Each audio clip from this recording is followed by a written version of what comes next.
States of America and to the republic for which it stands, one nation, under God, indivisible, with liberty and justice for all.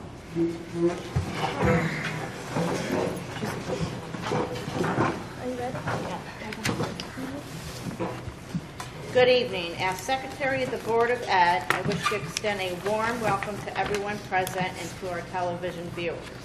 The board's superintendent and I are pleased that you had joined us as we celebrate achievement, review information, and make policy decisions related to the effective operation of the Plymouth Public School. This is a regular meeting, and all items that will be discussed or voted on this evening has been posted as required by law. As the Plymouth Board of Ed, we are here to set goals, listen to reports of the superintendent, approve budgets, contracts, and personal appointments, develop a policy for the district, and celebrate our students. We are not here to make management decisions, discuss personal or legal matters, or solve the problems of individuals. Management of the district is the responsibility of the superintendent. Meetings of the Board of Ed are open to the public. It is a time when the board conducts its business of governing the school system in a public arena. We offer 2 public comments during this meeting, and we ask that you respect the 3-minute limit per speaker, which the chair may extend in his or her sole discretion. Decorum and courtesy are important elements in an effective public meeting. Please silence your cell phones or communication devices and refrain from talking while others are speaking. Since it is legally mandated that proceedings be accurate record, the board chair may have asked for order should noise begin to interfere with our recording capabilities. I am pleased that you've taken this time to join us this evening. We are very proud of this school system, and thank you for your interest in the Plymouth Public Schools. Thank you. I just have a quick announcement. During open public comment, there is going to be a list, so just please put your name and your address to make sure we have that recorded. I just want to remind, because there's going to be a presentation, so if it gets removed, just let us know. But it is up there, okay? That was my announcement. And now I'd like to entertain a motion for the adoption of the agenda. So moved. Karen? Second. Dick? All in favor? Aye. Any opposed? Any abstentions? I'd like to entertain a motion for the minutes from the December 13th meeting, 2017. So moved. Karen? Second. Michelle? All in favor? Aye. Any Aye. opposed? Any abstentions? Can we just do sign language for you today? Okay, we're good. Here we go again. Okay, presentation. Yes, we have a couple of presentations this evening that we're excited about. The first one is about our full-day pre-K program. As you guys know, we applied for a grant last year and received a grant to have a full-day pre-K called the Smart Start Pre-K. And we had the great fortune of hiring Nicole Anafrio, who's the pre-K teacher in that program, and I'm inviting Ms. Parsons, and Ms. Anafrio, and Ms. Collins to the podium to give you an update on to where we are with our pre-K program. Great. So this is a stock photo. Most of them are real, but I couldn't resist the cute little pink hands. So we're here to talk to you about Smart Start. About 3 years ago, the Office of Early Childhood, which is the branch of the Connecticut government, or they branched off from the Connecticut State Department of Ed, and the Office of Early Childhood was formed to focus on kids from birth up to age 5. So shortly after that office was formed, they put out a Smart Start grant. And the grant really here is to expand access to full-day public preschool. And priority was given to boards that had a need, and Plymouth was designated through a study that was done by the state that we have a need for preschool. There's more preschool students than there are spots for preschoolers in town. And we also demonstrated that we could have a priority because we already had a full-day kindergarten program. So not every district had a full-day kindergarten program. So we saw this and brought it forward and talked about it as a cabinet team, and then as brought it to the board and said we'd like to apply for this. We had to get permission from our local school readiness council, and we filled out the application. So we submitted our application for the request for proposals back in October of 2016. Last spring, we were awarded the Smart Start grant, and what that grant allows us is that it gave us $75,000 that we spent this summer, and we made improvements to Plymouth Center School in order to house the pre-K program, the Smart Start classroom, and some of those improvements really are helping all of our pre-K students. We put in a new sandbox outside, we added playground equipment, we added a bathroom to a classroom, we fully furnished the classroom with great appropriate sized furniture and materials for instruction, amongst other things including technology. So this summer, all of those improvements were completed, and then in this August, the classroom opened fully enrolled, and every month I have to submit a report to the state, and we've had the same 18 kids since day one. So the classroom is full, people are happy, and they are doing very, very well. I'm going to let Ms. Onofrio talk about that in a moment. But so in years 2 through 8 of the grant, we get an additional $75,000 from the state, and that allows us to operate. So that staffs the program and pays for some of the fees and dues that we may have associated with the NIAC accreditation. So a lot of times we hear, why is pre-K important? Why do kids need to come? They may come up, improve their academics, but it may fade out. So there's a couple studies that are linked here that I'm not going to go into right now because the picture of the kids are way cuter to look at than for me to share meta studies with you that look at 50 studies of why pre-K is important. But the graph on the left does show you, and the red is if there's no early childhood education, and the blue is if there is early childhood education. And what those graphs are basically saying is that there's a decreased incidence of being identified as in need of special education services and being retained in a grade and having to repeat a grade if you have been in an early childhood experience. And the far right bar is that the incidence of high school graduation is much higher if you have had an early childhood education. So there are impacts that are felt from a strong early childhood education much farther down the line than just what is happening on a day-to-day basis. So we see great gains with our kids who are in programs, but there are lasting effects. And these are, again, are meta studies. So they've pulled up like 50 different studies over tens and hundreds of years and brought all that information together. So when you go to the presentation, if you look at it online, you can click on those links and they will bring you to information. So how are we going to measure our success? We're looking for to obtain the NIAC accreditation. We are looking at interim quality measures, so the state will stop in and they'll check on us and they'll give us feedback on how we're doing. And we're going to be looking at students over time. So as we look at kids, we're going to start to compare kids who grew up in our pre-K programs and kids who didn't have pre-K and kids who went to pre-K but possibly not our program. And the state is looking at a new pre-K assessment called the CT DOTS. So there's more to come on that. Without further ado, I'm going to hand it over. So this is Ms. Onofrio. She is our full-time certified pre-K teacher. Thank you. Some of the pictures I included today just give you a snapshot of what our day is and what we've been doing since the beginning of the school year. In this photo, students had just finished completing a letter writing activity where they had to write the letters in their name and place it in the correct order. It helped with pre-literacy skills and fine motor development.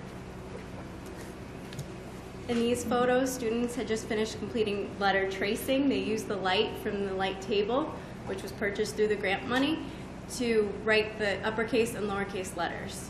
It helped with fine motor skills too. These photos show our writing center. Students had just finished completing writing letters to Santa. In the photo you can see that we have different developmental needs so far for writing. Some students are just showing pictures and that's how they're conveying their ideas, and others are starting to write words with pictures, which is really great. Art is an essential part of our center time. We use this time to worry about painting, coloring in the lines, cutting and gluing, all those fine motor things that help them write their name and help them in kindergarten. In this photo, they're painting with apples instead of paintbrushes. It was a great sensory experiment. We have a book corner, and so far we've talked about many concepts of print, such as identifying the front of the book, the back of the book, the title, recognizing the author and illustrator's job, learning how to read from left to right, and now we're working on character and setting. We play many games during center time that revolve around literacy and math and relate to our CT ELT standards. In this game, students are unlocking letter locks with lowercase letters, so they're matching the lowercase letters to the uppercase letters, or the letters to the letter sounds, based on their development. In these photos, it's showing what we do for math during our center time. In one picture, students had sorted tangrams by color, shape, and size. In another picture, students made A-B patterns with counting bears. Blocks is an important part of the day. They enjoy playing there during free play and during center time. The materials change monthly based on the theme.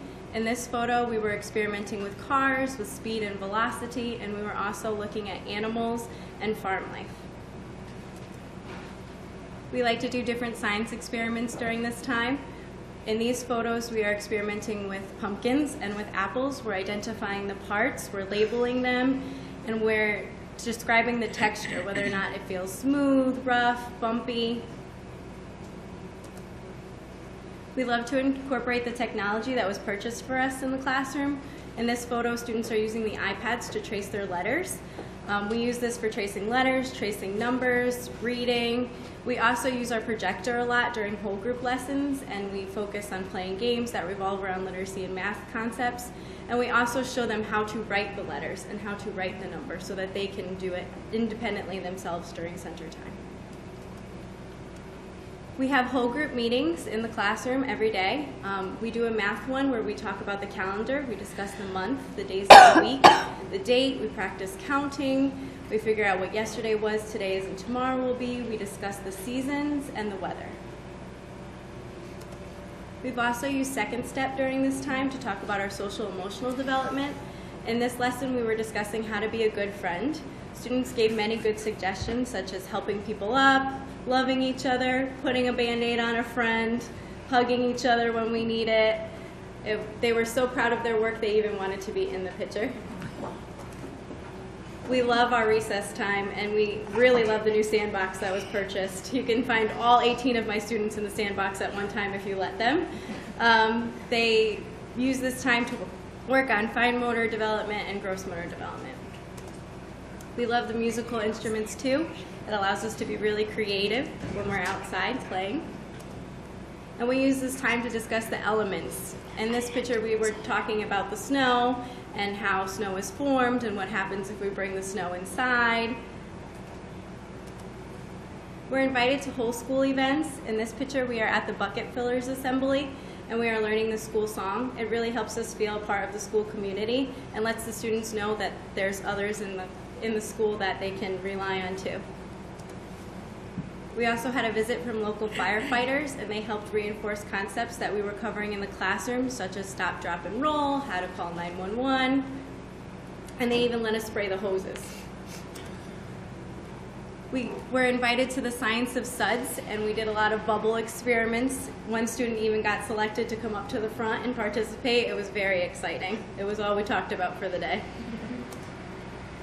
A visit from the high schoolers came for us too, and we had so much fun with that. They read to the students and helped them in center activities.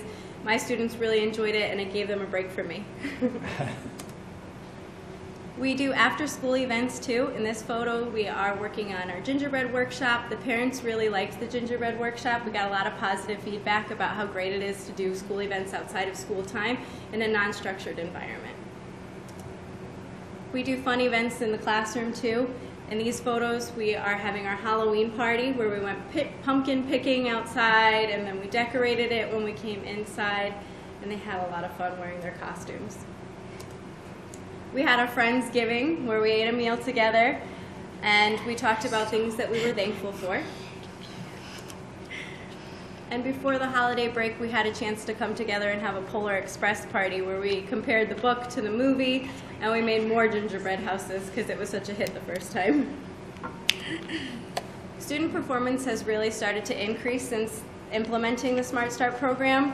A majority of my students can now recognize their first name, which is appropriate, And 8 students can identify 20 or higher uppercase letters when they only need to know some letters currently at this time. So we are doing very well. And they can state at least 3 new letter sounds, and they know a majority of their concepts of print. In math, we're performing very well as well. We have 15 students who can sort by color, shape, and size when they really need to only sort by one attribute and describe it. We have 10 students who can recognize all the 5 shapes covered in class, including hexagon, and we've even started talking about pentagon and now some 3-dimensional shapes as well. Parent feedback has been really positive. I asked parents how they felt the program is meeting their expectations so far, and I got a lot of above my expectations, or they found that the program has been wonderful since its implementation, and they can already start to see the growth in their child.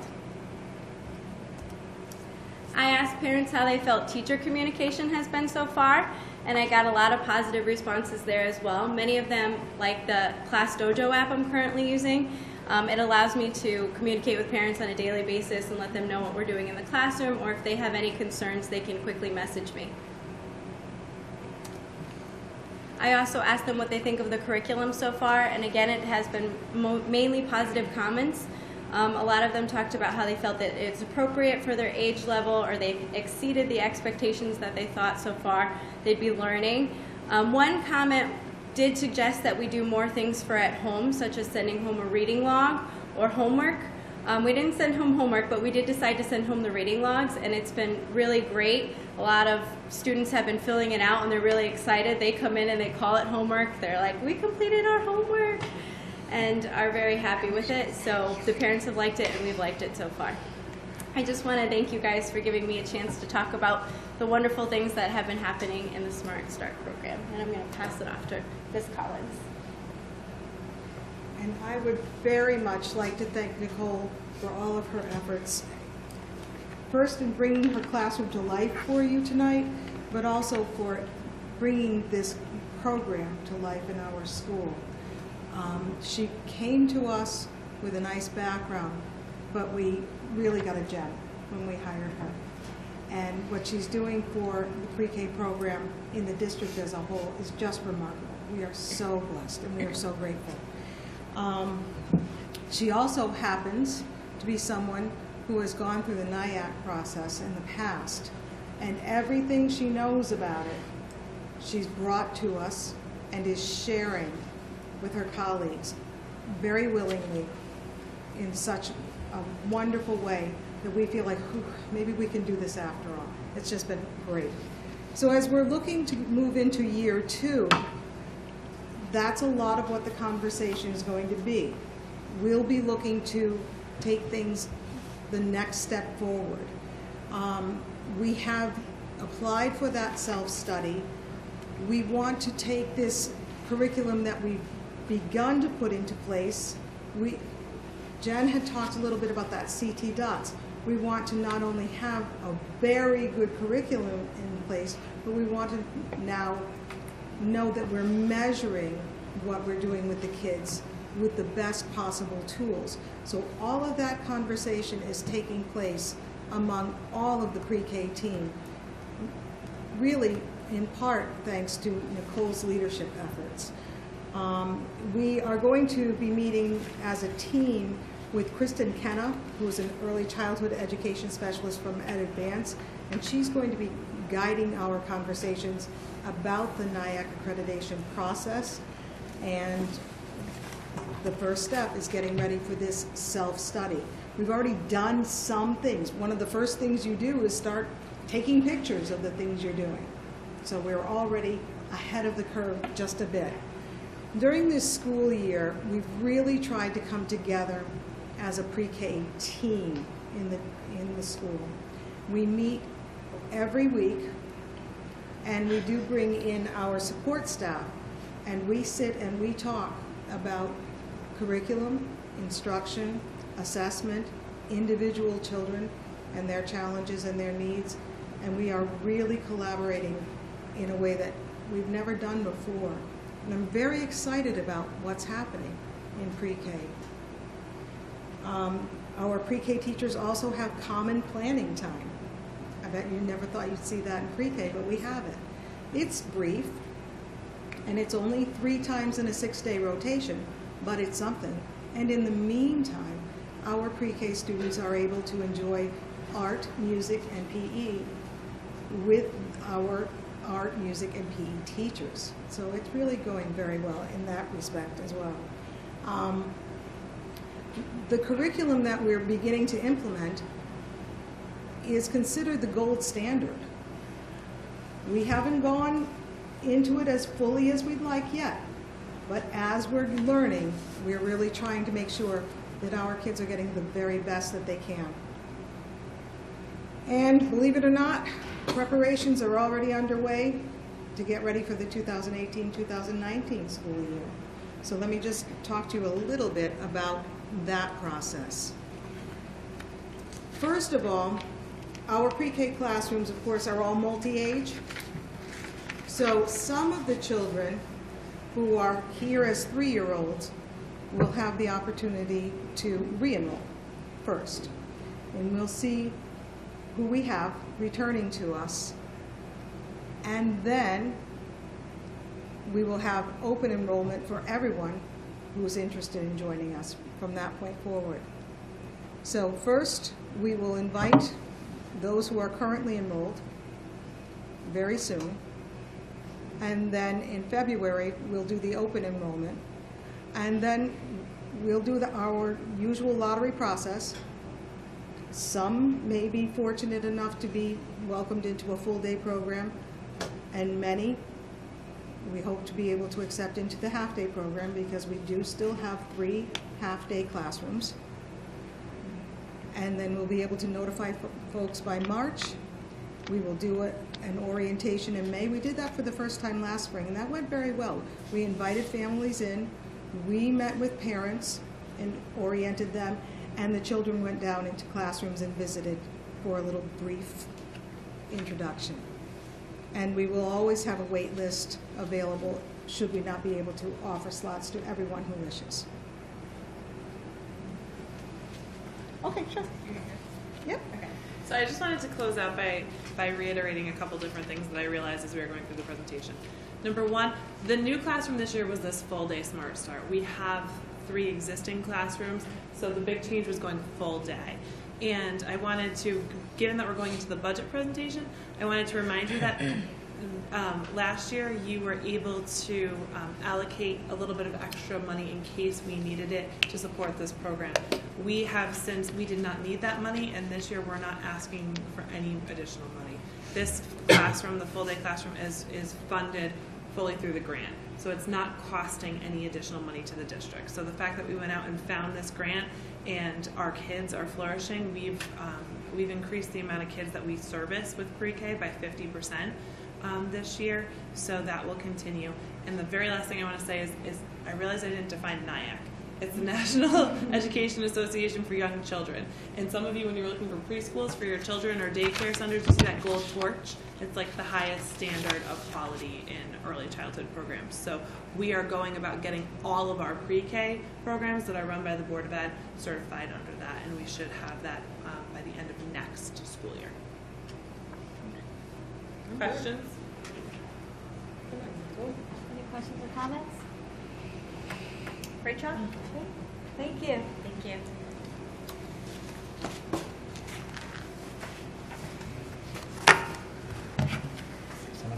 Yeah, I guess you're gonna move.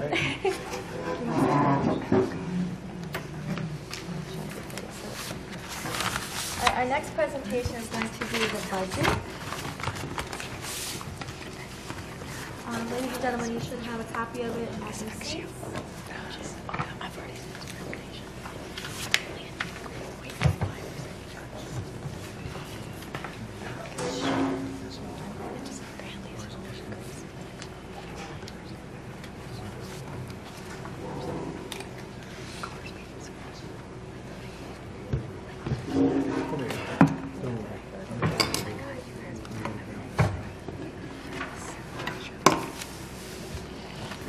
All right, Yeah. great. So it's not very easy to follow a presentation when you have a bunch of pre-K kids and all these slides. And certainly the budget isn't always the most exciting thing to speak about, but I do look forward to being able to talk to you and present to you tonight our spending plan for 18-19. And my hopes for tonight is that I'm able to share with you how we're going to try to balance the needs of our students and balance that with the fiscal realities of the state and our town, and the fiscal issues that we've been dealing with. I'm hoping that I can review some of the real positive highlights, some of the real success stories we've had over the past few years, but also deal with some of the challenges that we're dealing with. And in the end, I really hope that you see this budget as a very responsible budget. I know you've had this on you for a couple of days. You've had a chance to look at the last slide. So I know we're bringing a very responsible budget forward as we do this. So I'm going to go through some of these slides quickly to try to get through this and make sure I stay on some of the slides longer that need more time. But we do build this budget as a team. This is a team effort at the administrative level, and each of the administrators work with their school buildings to try to put their budgets together as they work with us, and then we bring it to the Board of Education, and then we take it from there as we move the budget down the road.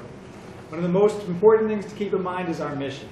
We are here to challenge, inspire, and prepare our kids. And what that really means to me is providing them as many opportunities as possible. So when they leave us, they have as many doors and windows open and available for them to walk through. The Board of Education goals, we have 8 of them. We've talked about these a lot over the last few months, so I'm not going to spend a lot of time here. But we're very focused on those goals and achieving them. And if you go onto our website, not only can you see those goals, but you can also get updates on our primary and secondary goals that we've been used to accomplish these goals this year. I'm not going to go through that all tonight. But I do want to spend a little bit of time on our recent accomplishments. I think it's important to look back a little bit before you look at the 18-19 budget too deeply. We've made some really strong growth on the standardized testing for our kids. In fact, our math scores increased by another 12% as we went from a year ago to this year. We're getting ready for our new testing window will be in a couple of months, but we saw a major increase in math, and that's now over 2 years. And we were able to sustain the English increases that we saw from the year before. We have this bullet about the new grant-funded pre-K program. I don't think I need to say anything more about that, but that's off to a very strong start. 45 kids were taking AP classes in 14-15. 45 students. This year you have 101 students taking AP classes. And to me what that means is we're giving more and more students the opportunity to engage in really rigorous coursework. You have 80% of your kids going to college after they leave here at Terryville High School. We want to make sure that every one of those 80% and the other 20% as well have a chance to engage in some tough coursework. That might be a math class, it might be a psychology class, it might be a history course, or for some of them, they take them all. And they challenge themselves quite a bit. This year we have our first year of AP English for the juniors, and in our budget presentation we talk about adding AP Government and Politics for those poli-sci people out there for next year. But from 45 to 101 is a big jump. That's over a 50% increase in the number of students taking AP classes.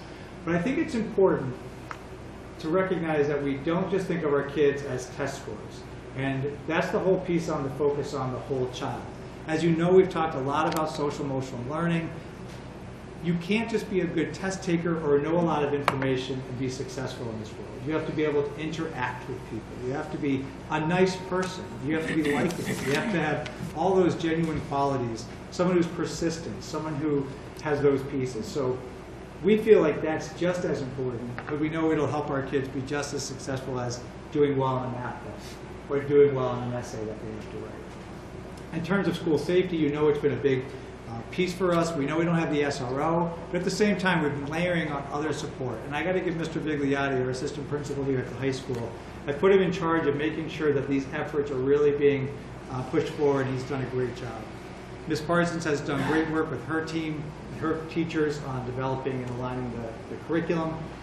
And I did throw in a few pictures. We've got our pre-K kids, we've got our pouch patrol on the right, In terms of safety, our Charles Street entrance over at Eli Terry, working with the town, that's been a great success. Our parents love it. And we have some training going on that happened over winter break here at the high school. Our police department was very connected to our high school that day, going in and out and doing all kinds of training that day. And we hope to get them to every building so they know the nooks and crannies. In terms of additional recent accomplishment, because yes, there's a whole other slide, we moved central office from Main Street to Terryville High School, saving over $60,000 a year. That, we think, is a significant accomplishment. We've reduced chronic absenteeism. Our teachers are fabulous, but the kids have to be here. And there was, we do have some chronic absenteeism. We want to continue to bring it down. We saw a 13% decrease in the amount of chronic absenteeism from 2 years ago to last year, and we're seeing good results now. We've brought grade 6 workshop, fully implemented it, provided the training, provided the resources. That's going extremely well, and Ms. Baumgarten is doing an excellent job there.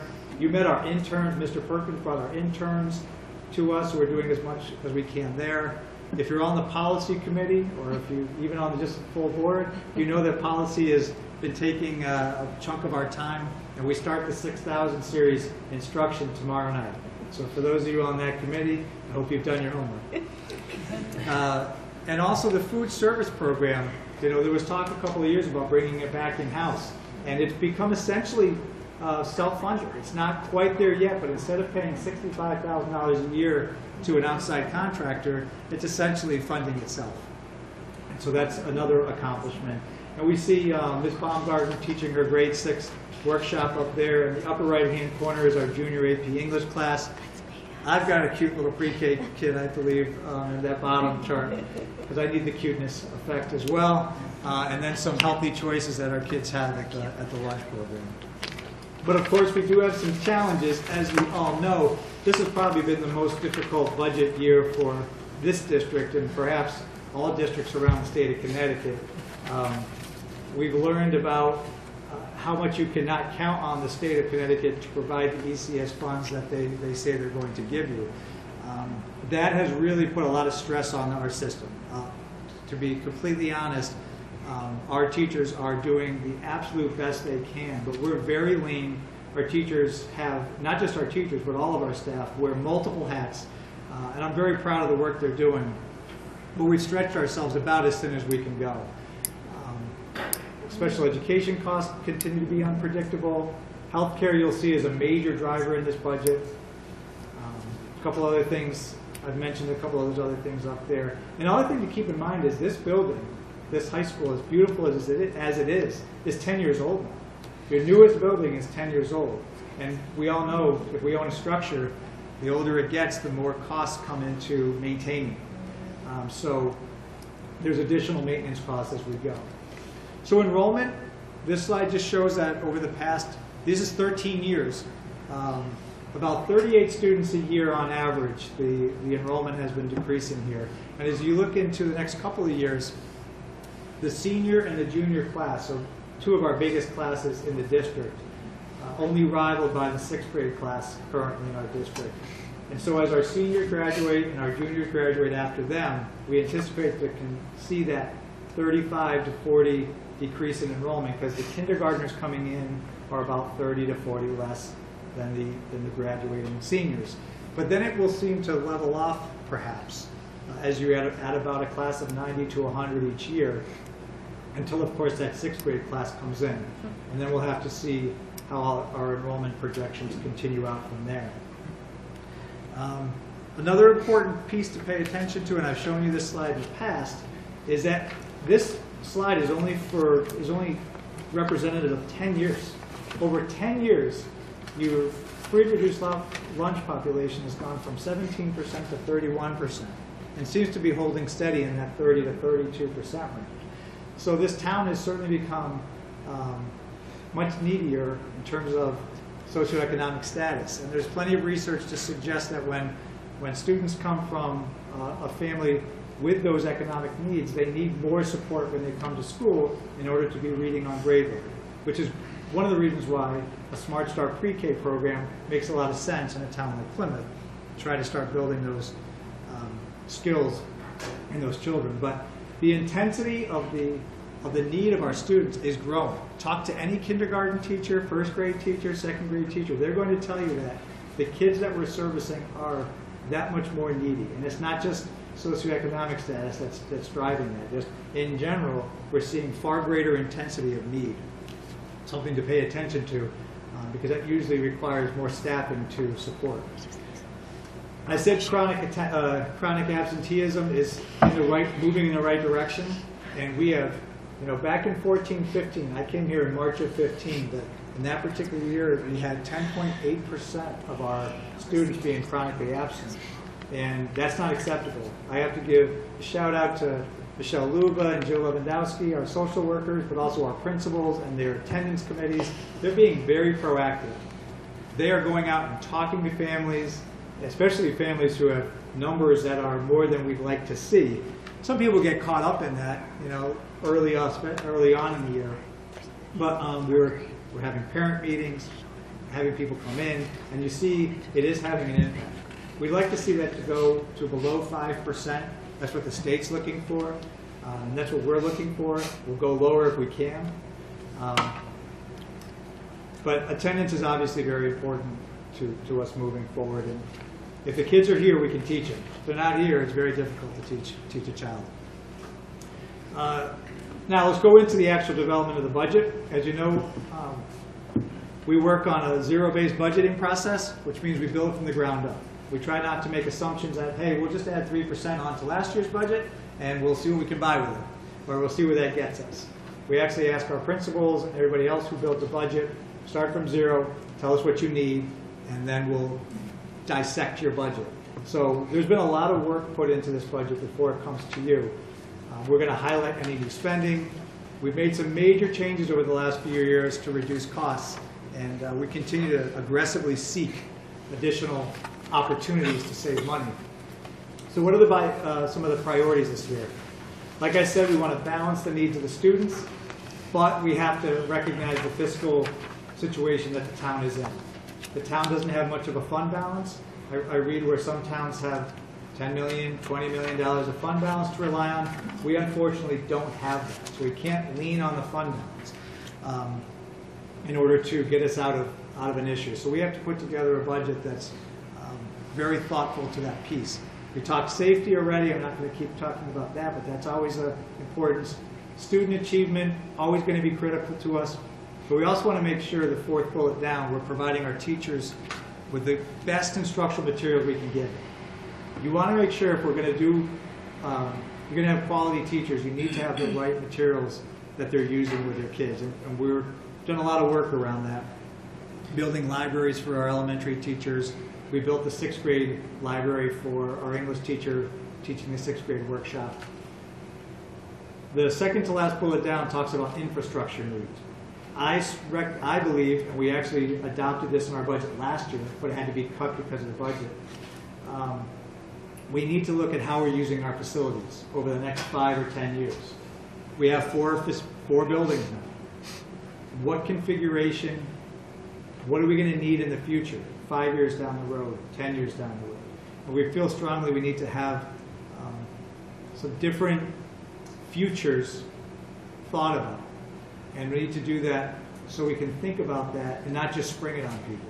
I hate when I read in the newspaper, so such and such a town is going to close an elementary school because they can't close a budget gap. Well, that causes a lot of stress in the community if you do it 2 months before the end of the school year, 3 months before the end of the school year. We were trying to be really proactive this year, but we had to cut that out of our budget. But I'd like to make sure that's part of our budget for next year to do that study and get a chance to see some opportunities. I know Bristol just did a study, and they talked about 4 or 5 different scenarios that they can use with their schools. But I think that's good planning. I think it makes sense to think about the future. And of course, we want to sustain our one-to-one policy with the Chromebooks. This slide is different from last year. This talks about cuts we made this year that we want to bring back into our budget. So we want to make sure we have a library media specialist here at this high school. Not just, well, most importantly, because we want it for the kids, because we think a library media specialist is important. At the same time, NEASC, the folks who give us accreditation, also think it's important. And if we don't have that, we're going to find ourselves in trouble. So we have that back in our budget. I want to put the part-time custodian, Eli Terry, back, and everything else you see on that list is up for discussion. But those are the things that we would like to bring back that we cut from the 17-18. However, we don't, at this point, feel we can support these items. You cut 3 literacy support folks. We're certainly not moving back to Main Street, so that's not even a possibility.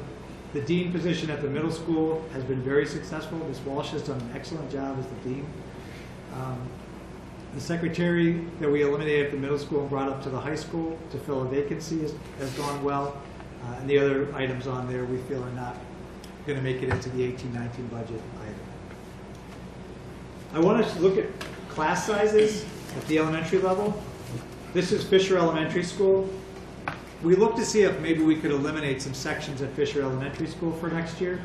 And we don't feel that's a wise decision moving into next year given the numbers. Fisher is a Title I school. They have a great deal of need, not to say that Plymouth Center doesn't. But given their numbers and where they stand, we don't support eliminating a section at this time. However, over at Plymouth Center, given the numbers, we do believe that we can afford to eliminate 2 teachers over there in order to try to bring our budget to where it needs to be.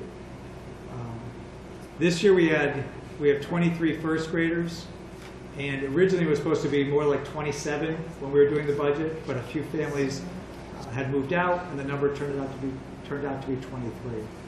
So moving into 18-19, we look to reduce those 2 teachers. What this next slide shows, reducing those 2 teachers, that number though includes unemployment costs.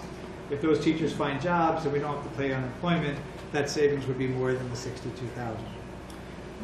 We do not need 5 sections of French at Terryville High School. The kids are not asking for it. They're not signing up for it. We only need 3 sections, and so the recommendation is to reduce the 1.0 to a 0.6. Teachers doing a great job. It's just that they are taking Spanish and not French. Some notable items that we're adding. We've been pushed to try to make sure we keep students in our district and not send them out of district. And we're also being encouraged to try to bring as many students back to our district from out of district placements. And Ms. Trinks and her team has done a great job with that. But as we've been continuing to say, that doesn't come at no cost. We do have to have support staff in our district in order to support them. I would tell you that if I had my way, I would have an additional special education teacher at Fisher Elementary School right now, but the budget doesn't support that at all at this point. But one of those 2 teachers would be going full-time at Fisher. A half-time would go to Plymouth Center, and a half-time would go to Eli to support the additional needs we have there. It's only $54,000 because one of those teachers would be paid out of the IDEA grant, so it would only be a $50,000 impact to your budget. We talked about Chromebooks all the time, so I'm not going to focus on it here.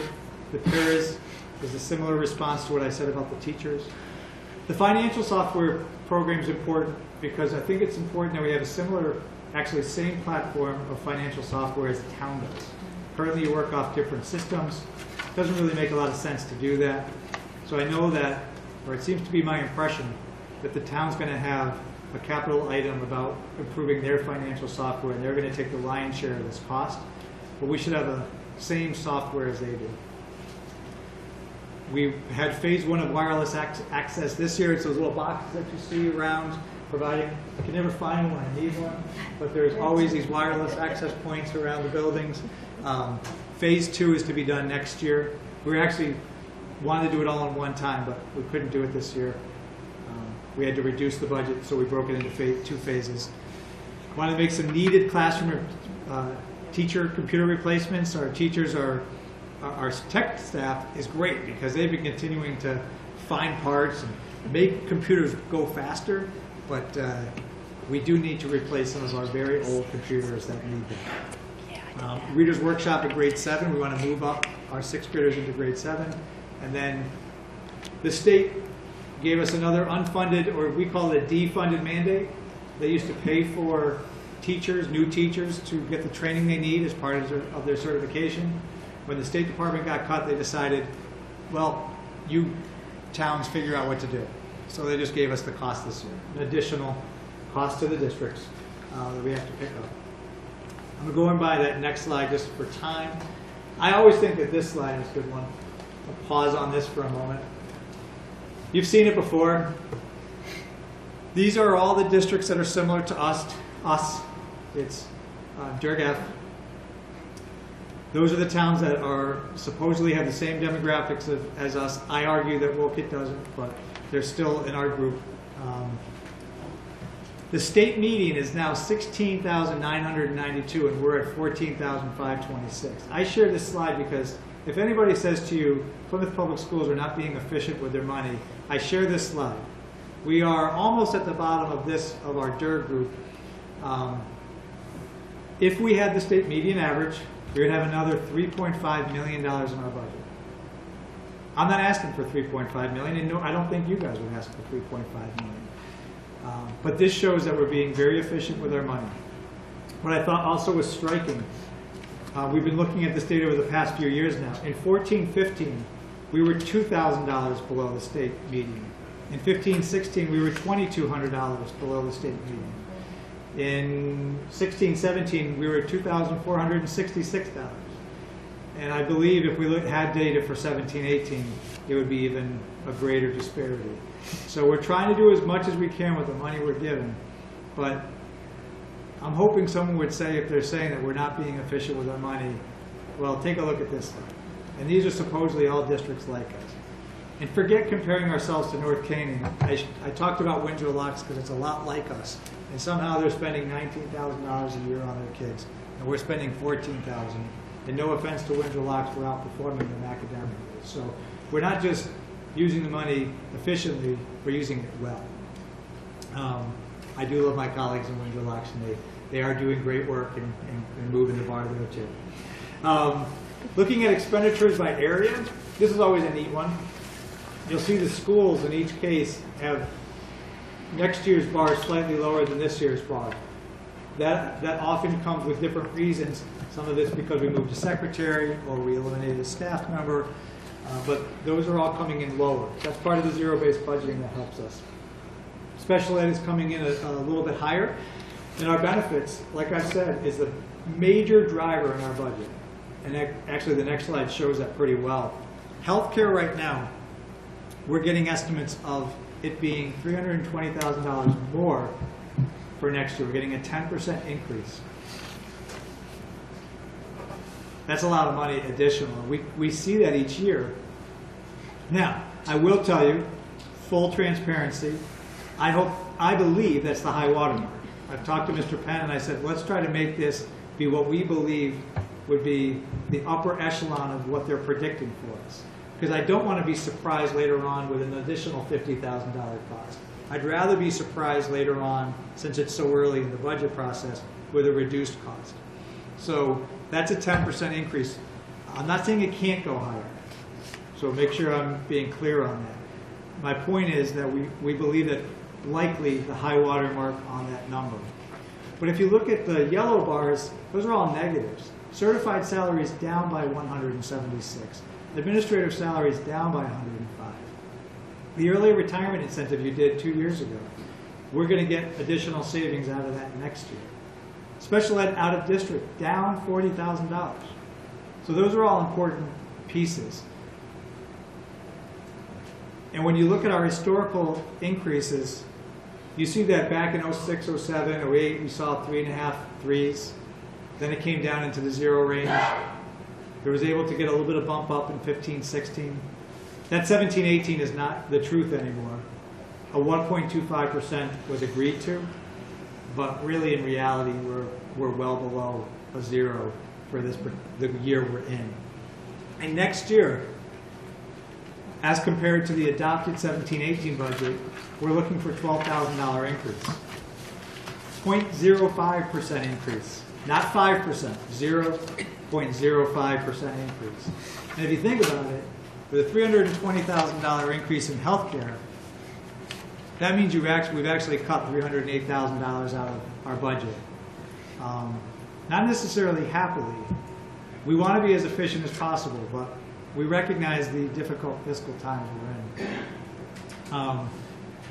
Near and long-term financial risks, who knows what the state's going to do? They have put into their 2-year adopted budget $9.7 million for our ECS next year. That's the number that they're saying they're going to be giving to us. What will they unfund or defund? The state legislators? I don't know. But we do have to keep paying attention to making sure our pension and our post-employment benefits are paid for. Because remember, that's where compounding and the exponential function kills you if you don't put the requirements in. It's actually what really hurt the state by not providing the money they promised to put into certain accounts. Compounding is now getting the best of them, which is why you see those numbers at the state rising it up so quickly. Got to move a couple pages. I know what this thing was. So rising healthcare costs is going to drive the overall request. We've talked about the ECS grant being cut. We really do believe that we're trying to balance the needs of our kids. Because in all this cutting, we're able to add AP Government and Politics for our grade 10 students next year. We're able to keep class sizes at reasonable levels. We're able to add 7th grade readers workshop and the training needed and the books needed for the classroom. And a lot of this is because we're reaping the benefits of some difficult decisions. We moved central office here. It's actually much nicer here than the central office, so that wasn't that difficult. But the retirement, the solar panels, lots of things you guys have done to save money are paying off. Bringing the food service program in-house has worked. So, a timeline. Remember, we have a date, next Wednesday, January 17th, 6 to 8:30 up in the library. You guys get to dig in deep. You got the full budget packet. You can ask as many questions as you need and want. We'll have all the principals and everybody else who's built this budget present. On Valentine's Day is your next Board of Ed meeting. That's when I'll bring, that's the way the calendar fell. So You'll be bringing lots of Valentines that day. what's that? Yeah, we'll have to, I'll bring chocolates that day. But we have the meeting, that'll just be a 5-minute presentation from me. The way the charter got changed, we now have to have a budget to the town hall on February 15th. And the way the calendar fell this year, this is about as late as you guys can adopt the budget. So the budget has to be voted on the 14th, and then we need to bring it to the town hall on the 15th. So however long we need to go until we get a budget that the Board of Ed is comfortable with, as long as I'll be here. Then we bring, we believe that the Board of Finance will have us on, I think I saw Mr. Kilduff. I think the Board of Finance, they usually invite us on the Thursday in March, so we believe it's going to be March 15th. So we look forward to doing a similar presentation. I appreciate you coming out tonight. And then the town council meeting is generally early April. And we know also with the charter change that if the % increase for the overall town budget is under 3%, the town council can make a decision on the budget and it doesn't need to go to referendum. That's at least my understanding of the charter change. So at the workshop next week, there'll be plenty of time for questions, but if you have questions now, if the board has questions now, I'll certainly be happy to answer them. I just want to say that, just to clarify, our meeting next week is open to the public. It is. Any questions or comments or concerns? Nothing, ladies and gentlemen? All right. All right, great. I look forward to the greater questions and conversations Next week, next yeah. week. Thank you. Thank you. Thank you.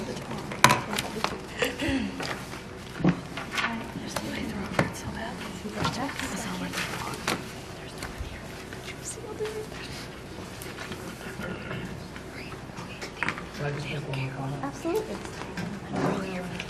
Just one more comment about the budget. We passed out a PowerPoint presentation in the back plus the entire budget, but just for our viewing folks, it is also, I believe, now on the website as well, the budget information. So if you go to our website, you'll be able to see 18-19 budget information and the documents that our public audience has, you can also have at home. Yep. You were up whenever you're ready. Oh, I get to go right into the superintendent's update. All right. Sorry. Well, I'm going to start by turning it over to Ms. Parsons to talk about another grant that we received.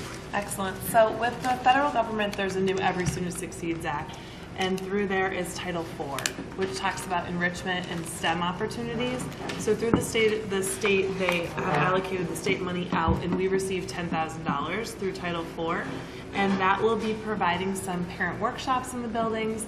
It's going to allow us to hold Lego robotics clubs at the elementary and middle school, as well as provide for the AP government training and textbooks, and also provide some online resources for our PE teachers and our middle school social emotional learning. So that was a great sort of gift in a time of lots of takeaway. But so I wanted to let you know that that's sort of the allocation we got, and that's how we're planning on spending it based on all of the different committees that we have in district. So Great, thank you. more to come. So we'll always take a grant, especially we can use it for that type of stuff. The second thing is, I mentioned that Ms. Vorhunski has announced her retirement, and absolutely she's we're going to miss her, and she's a loss to our district.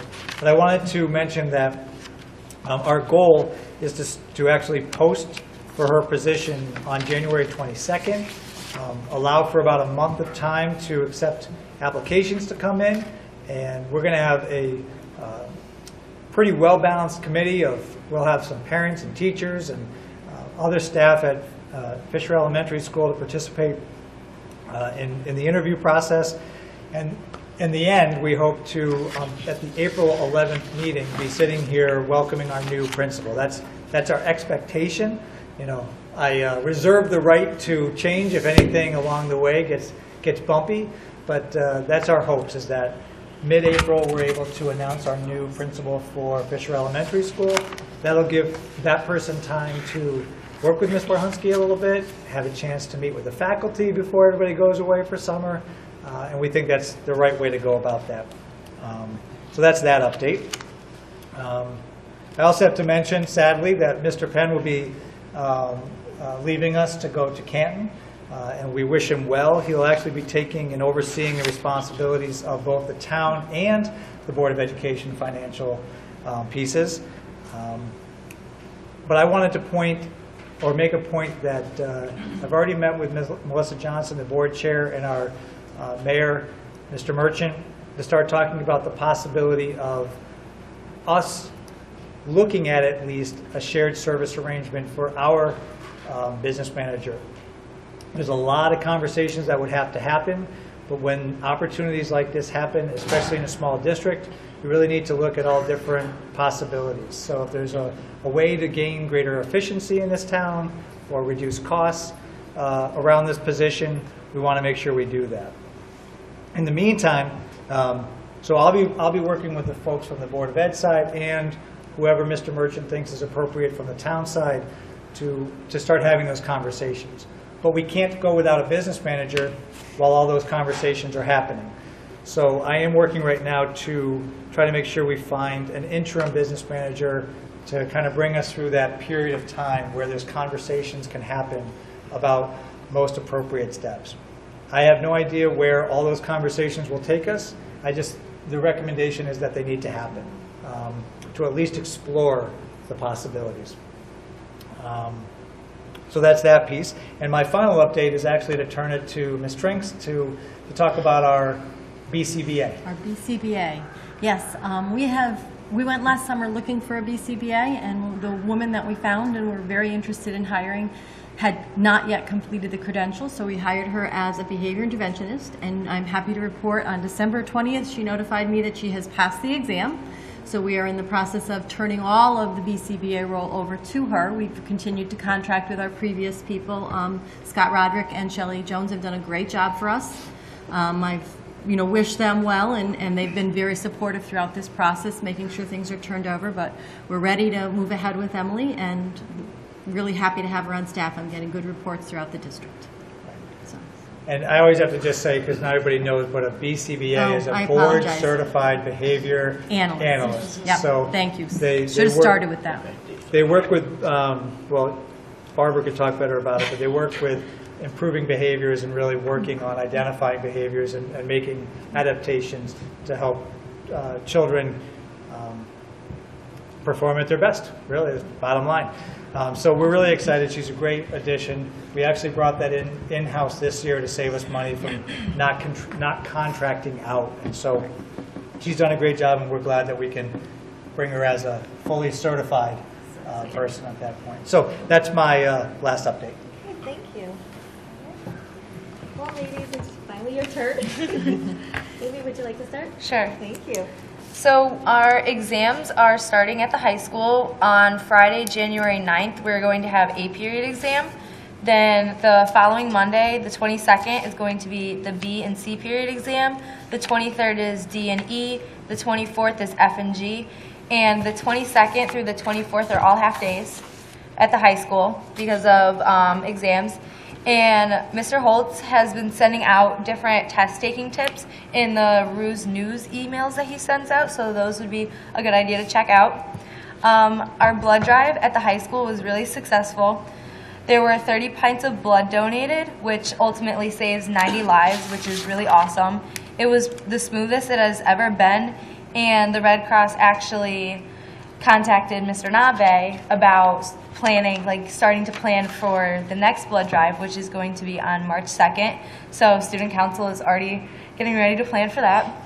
On December 22nd, the 8th graders visited the high school, and the Fresh Start mentors gave them a tour. And this was a really good event because it was basically all student driven. Mr. Perkins kind of got us all kind of organized, but ultimately it was the different groups that really went out and did what they were supposed to do, and I think the 8th graders really enjoyed coming here. They were greeted by the pep club and the drum line, and then there were booths at each of the different departments with the interns that are in those departments, while the Fresh Start mentors were bringing them around for a tour.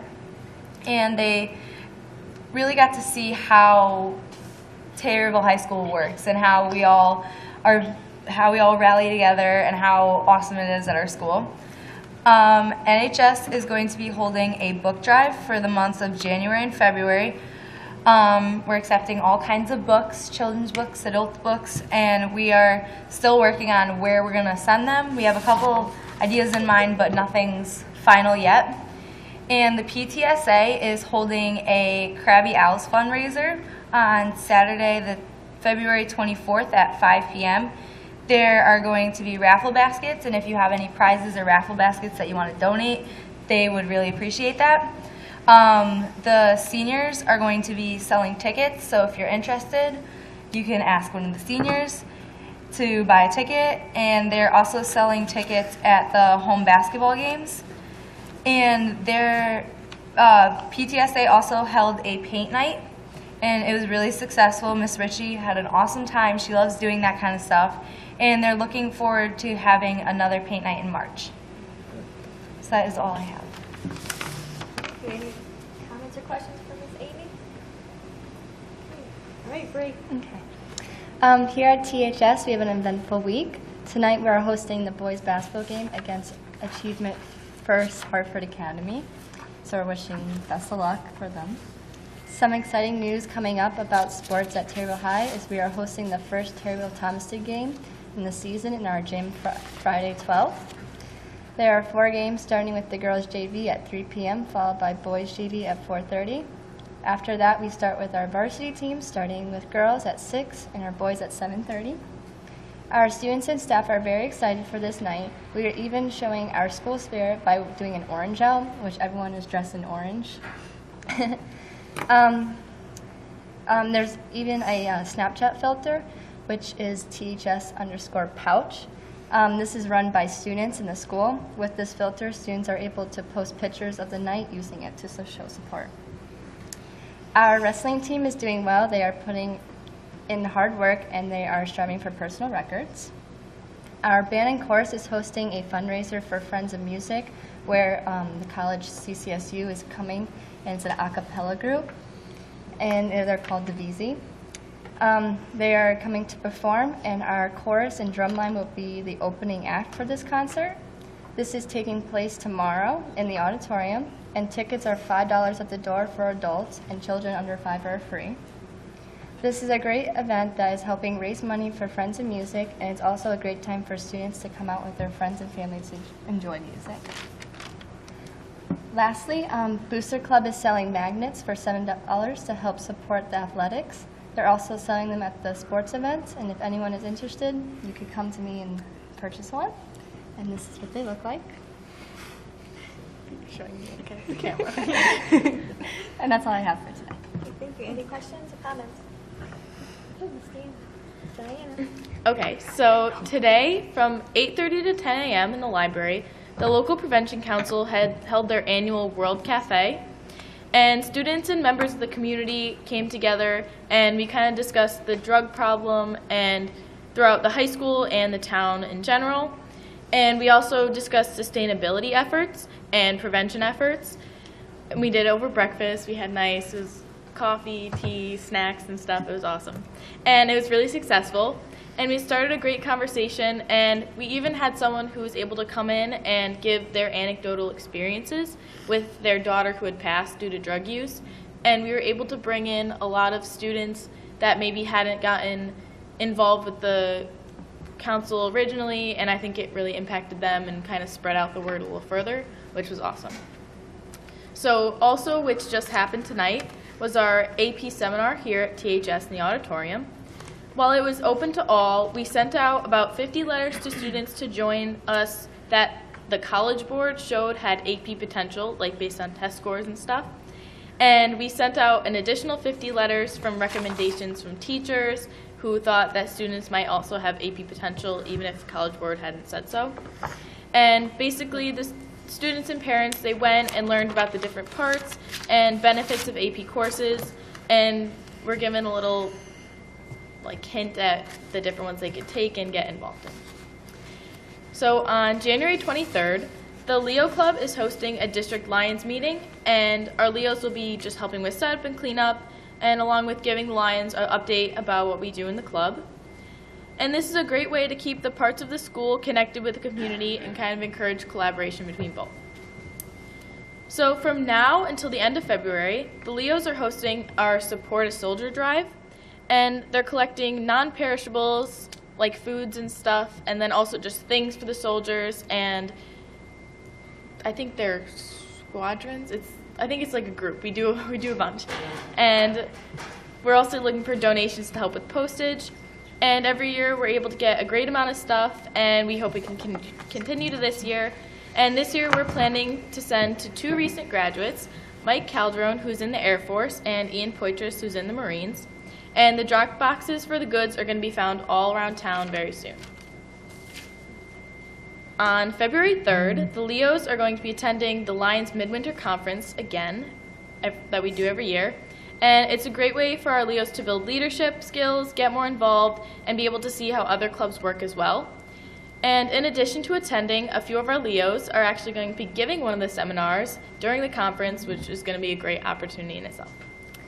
And then finally, through the history department, we've been given the opportunity to do an oral presentation scholarship.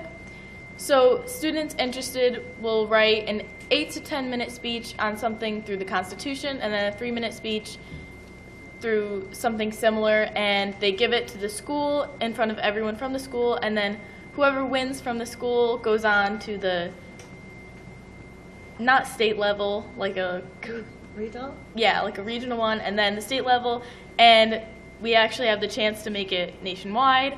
And through all of those, there are scholarships awarded, and it's just a really great opportunity for the students. Is that done through the American Legion or VFW? Yeah. The oratorical contest? Is Yes. that what it's called? That's what it's called. Yeah. Good. So I'm for glad. the soldiers, you're probably like toothpaste, shampoos, all that kind Yeah. of stuff, right? It's not just Yeah, not like perishable. socks, Okay. decks of cards, stuff Magazines, like things of that Yeah. nature. Okay. And who's doing that workshop? that. It's okay. So at Midwinter, it's actually going to be me and then 2 of our other officers, Trey Belanger and Zach Johnson. and we're all going to be giving a presentation. Yeah, she's I'm so Shameless plug. excited. I'm Shameless so plug. excited for that one. So I'm very excited for you guys. Any questions or Good luck. comments? Okay, moving on. So now it's public comment, so I just want to remind everybody it's 3 minutes. Our vice chair will keep track. If we need more time, we will consider that, but please put your name and address and please come to the podium.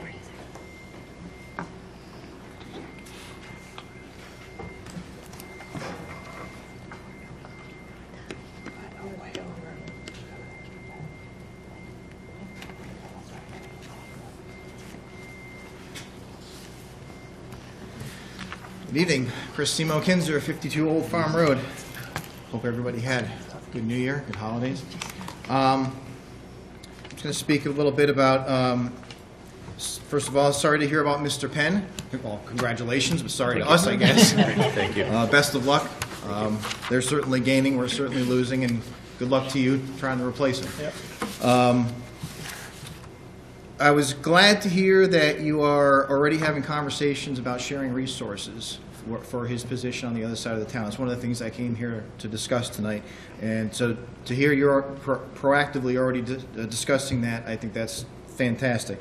Not to say that's going to be easy, and we discussed this at the subcommittee meeting, but these are challenges and tough times, and we got to do what we got to do.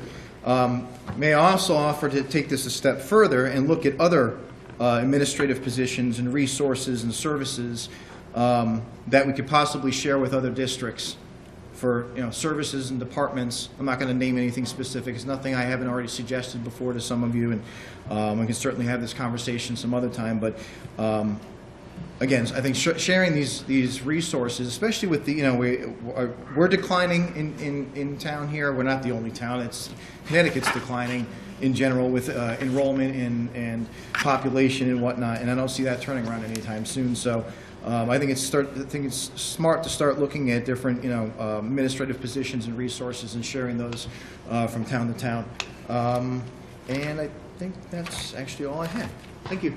Thank you. Anyone else? Going on. There you go.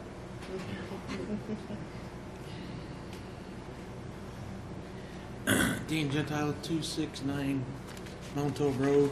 Let me just write it in.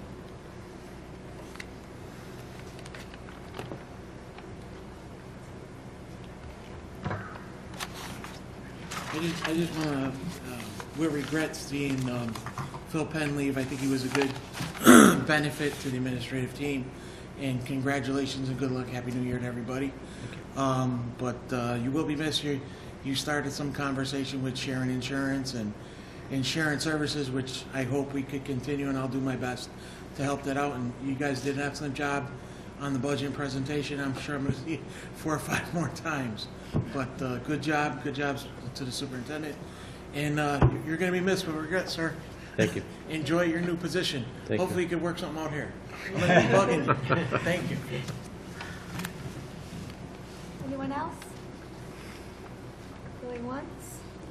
Going twice? Okay, moving on. We have no unfinished business, so I'm going to go straight to consent agenda. I'd like to entertain a motion for the consent agenda. So moved. Karen? Second. I heard Melissa, so I'll take it. Any questions, comments, concerns? Okay, all in favor? Aye. Any opposed? Any abstentions? Thank you. Okay, so new business. New business is out-of-district special education bus contract. Originally, we thought we were going to be able to bring the out-of-district bus contract to you tonight, but there's still a couple of pieces we want to work on. Currently, our legal team is actually taking a look at it. We were hoping to get it back on Friday, but given the snow, we got it back a couple days late. So we're a little bit behind on the timeline. So we're not overly concerned. We believe that we'll be able to bring you a contract in February. But prior to that, you'd actually be able to see the copy in advance, be able to read it, ask us any questions that you might have about about the contract, so when we come to the February board meeting, you'll be well informed and well prepared to be able to make a decision about the out-of-district contract. Okay? Thank you. All right. Okay. Are you ready? Okay, so we're going to go on to committee and board member reports. So FO committee, that's what we're going to call it. We're going to shorten it up. The finance and operation, that's our new name, but Karen? Yes. The Finance Operations Committee met prior to this meeting. I do have two motions to bring forward to the full board. I would like to make a motion to transfer the amount of $53,000 from the special ed teacher salary account to the diagnostic services account. Coming from committee, it does not need a second, so we will go right into discussion. So moved. Any comments? Okay. All in favor? Aye. Any opposed? Any abstentions? Okay. Thank you. Okay, I also would like to bring forward a motion from committee to authorize the Plymouth Board of Education to request a transfer of $31,000 from our non-lapsing capital reserve sinking fund in accordance with our current agreement with the Board of Finance and Connecticut's General Statute, Section 10-248, for the following items. $17,000 for a build-out of a special education room at Harry S. Fisher Elementary School to address a student and staff safety concern. We discussed that at our last committee meeting. And one that we did not get a chance to discuss because it was an emergency is $14,000 for the replacement of a water heater at Eli Terry Middle School, which, like we said, was an emergency. We had no choice. It had to be done. So that is a total of $31,000. Coming from committee, it does not need a second. Does anybody want to see the actual, if you haven't received it yet, if you actually want a copy of it? I'm actually asking you guys because you weren't at the committee meeting, no? Okay, any questions, comments, or concerns before we go to vote? All in favor? Aye. Any opposed? Any abstentions? Okay, so moved. All right, so we'll bring that to the Board of Finance and make that request of them, of our sinking fund, using our agreement. All right, so next is student achievement. There's no report, right? No report.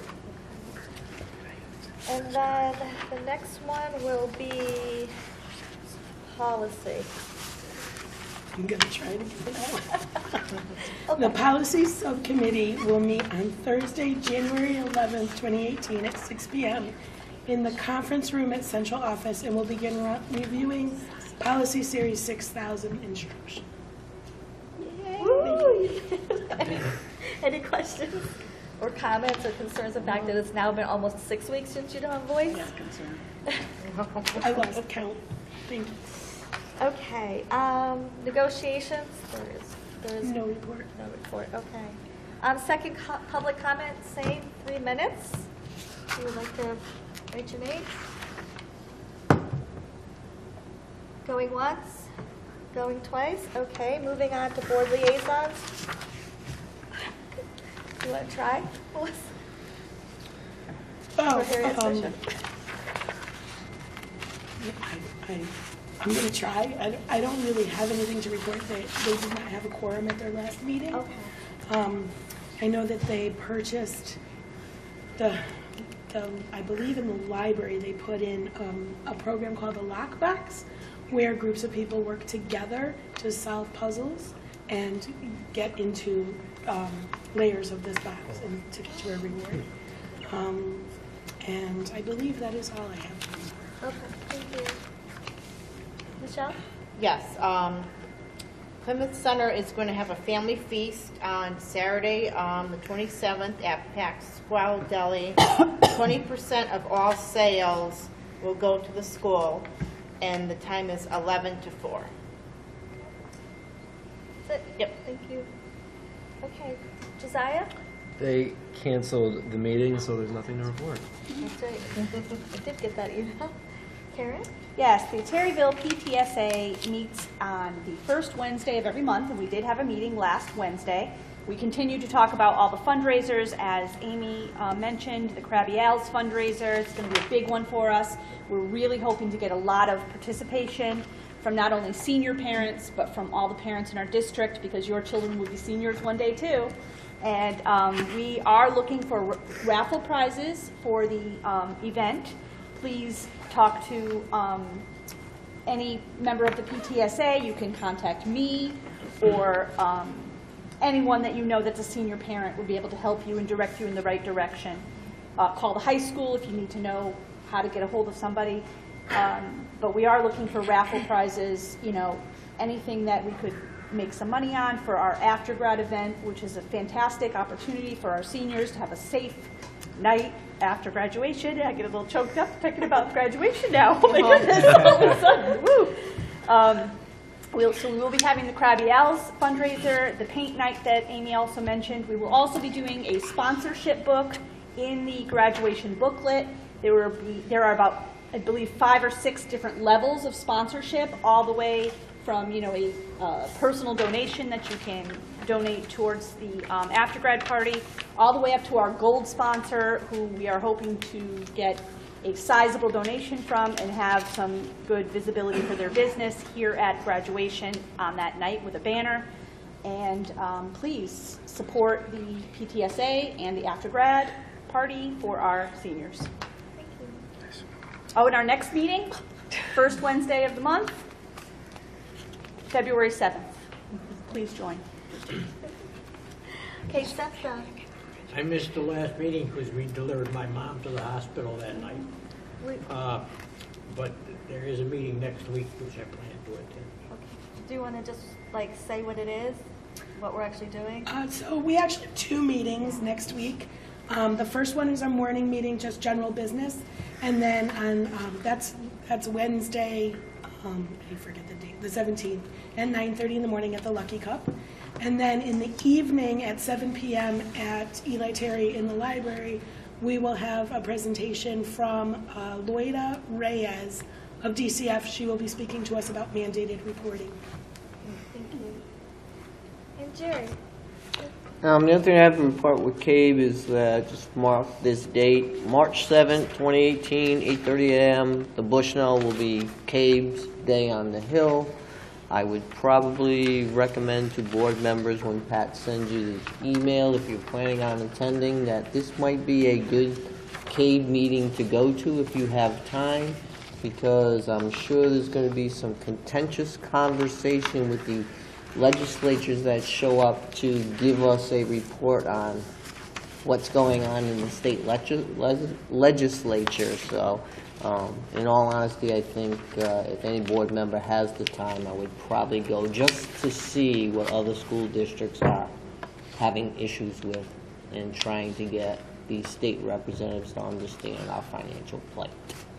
March 7th, you said? March 7th, 8:30 a.m. at the Bushnell. And that's all I have for CABE. Thank you. All right, so board comments. Does anybody have a board comment before I make our final? You guys are really quiet today.